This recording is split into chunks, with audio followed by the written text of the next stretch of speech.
दोस्तों अगर आप सुजलॉय जी के आज के कारोबार पर नजर डालोगे तो सुजलॉय जी में आज के ट्रेडिंग सेशन में हमें ऑलमोस्ट 3% की एक गिरावट होते हुए दिखाई दी है। फ्राइडे के ट्रेडिंग सेशन में नो डाउट सुजलॉय जी में हमें तेजी बनते हुए दिखाई दी थी। ऑलमोस्ट 4-4.5% के करीब हमें तेजी बनते हुए दिखाई दिया था। फ्राइडे के दिन सुजलॉय का स्टॉक जो हमें ₹8.40 ₹8.50 के लेवल में जाता हुआ दिखाई दिया था, लेकिन अल्टीमेटली आज के ट्रेडिंग सेशन में सुजलॉय जी में हमें गिरावट होते हुए दिखाई दे रही है। ऑलमोस्ट 3% के करीब हमें सुजलॉय जी का स्टॉक गिरता हुआ दिखाई दे रहा है। अगर आप निफ्टी एनर्जी इंडेक्स को देखोगे दोस्तों, निफ्टी एनर्जी इंडेक्स में भी हमें आज के ट्रेडिंग सेशन में गिरावट होते हुए दिखाई दी है। ऑलमोस्ट 46 पॉइंट्स के करीब निफ्टी एनर्जी इंडेक्स हमें आज के दिन टूटता हुआ दिखाई दे रहा है। वहीं अगर आप निफ्टी 500 इंडेक्स को देखोगे दोस्तों, जिस इंडेक्स को सुजलॉय जी बिलोंग करता है, उस इंडेक्स में भी आज हमें 81 पॉइंट्स की गिरावट होते हुए दिखाई दे रही है। तो ऑल ओवर मार्केट का सेंटीमेंट्स देखा है तो अभी तक हमें ठीक ठाक होता हुआ नहीं दिखाई दे रहा। अगर आप यहाँ पर ग्लोबल मार्केट्स को देखोगे दोस्तों, ग्लोबल मार्केट भी हमें अभी बेरिश दिखाई दे रहा है। यहाँ पर देखो तो US market, European market, Asian market, सारा मार्केट का यहाँ पर डिटेल्स दिया हुआ है। और यहाँ पर यूरोपियन मार्केट के अलावा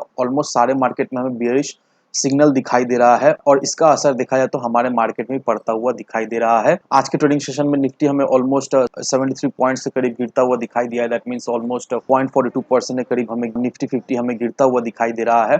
और सेंसेक्स की अगर बात करें, सेंसेक्स हमें 175 पॉइंट्स तक गिरता हुआ दिखाई दिया है आज के ट्रेडिंग सेशन में। दैट मींस ऑलमोस्ट 0.30% के करीब सेंसेक्स हमें आज के दिन टूटता हुआ दिखाई दे रहा है। तो ऑल ओवर मार्केट का सेंटीमेंट्स अभी के समय में देखा है तो पूरी तरीके से बेयरिश है। और ये जो मार्केट का सेंटीमेंट्स हमें बेयरिश दिखाई दे रहा है, इसके वजह से बहुत सारे स्टॉक में हमें एक अच्छी खासी गिरावट होते हुए दिखाई दे रही है। अगर आपके होल्डिंग्स में कई सारे स्टॉक्स होंगे तो आपको भले भांति मालूम ही होगा कि किस तरह से अभी सारे स्टॉक में हमें गिरावट होते हुए दिखाई दे रहे हैं, क्योंकि मैक्सिमम लोगों का पोर्टफोलियो जो है वो अभी के समय में हमें नेगेटिव दिखाई दे रहा है, क्योंकि मार्केट में हमें कुछ खास स्टेबिलिटी नहीं दिखाई दे रही है। मार्केट में अभी के समय में सिर्फ और सिर्फ हमें गिरावट ही होते हुए दिखाई दे रही है और इसका असर जो है वो डायरेक्टली हमें सुजलॉन के स्टॉक में पड़ते हुए दिखाई दे रही है। सिर्फ और सिर्फ सुजलॉन के स्टॉक में नहीं, अगर आप पावर सेक्टर के जितने भी स्टॉक को देखोगे दोस्तों, सारे पावर सेक्टर के स्टॉक में आज के दिन हमें गिरावट होते हुए दिखाई दे रही है और साथ ही साथ आज के दिन सुजलॉन में भी हमें गिरावट होते हुए दिखाई दे रही है। लेकिन अगर आप सुजलॉन जी के एडवांस चार्ट पर नजर डालोगे तो यहाँ पर देखो दोस्तों, सुजलॉन जी ₹8 के लेवल में हमें सपोर्ट बनाता हुआ दिखाई दे रहा है। और नो डाउट दोस्तों, ये जो ₹8 का सपोर्ट लेवल है, ये बहुत ही इंपॉर्टेंट एक सपोर्ट लेवल रहने वाला है सुजलॉन एनर्जी के लिए, क्योंकि फर्स्ट ऑफ ऑल अगर आप सुजलॉन जी के आरएसआई पर नजर डालोगे तो आरएसआई देखा जाए तो सुजलॉन जी का भी हमें ओवरसोल्ड की तरफ जाता हुआ दिखाई दे रहा है। यहाँ पर आरएसआई देखो दोस्तों 33 हमें दिखाई दे रहा है। 30 या फिर 30 के नीचे जब भी आरएसआई जाता है तो वो स्टॉक जो है वो ओवरसोल्ड कैटेगरी में जाता हुआ हमें दिखाई दे रहा है। और अभी जिस लेवल पे सुजलॉन जी हमें ट्रेड करता हुआ दिखाई दे रहा है, इसका आरएसआई देखकर हमें एक चीज तो क्लियरली समझ में आ रहा है कि नो डाउट ये लेवल बहुत ही इंपॉर्टेंट लेवल रहने वाला है। बहुत ही कम चांसेस है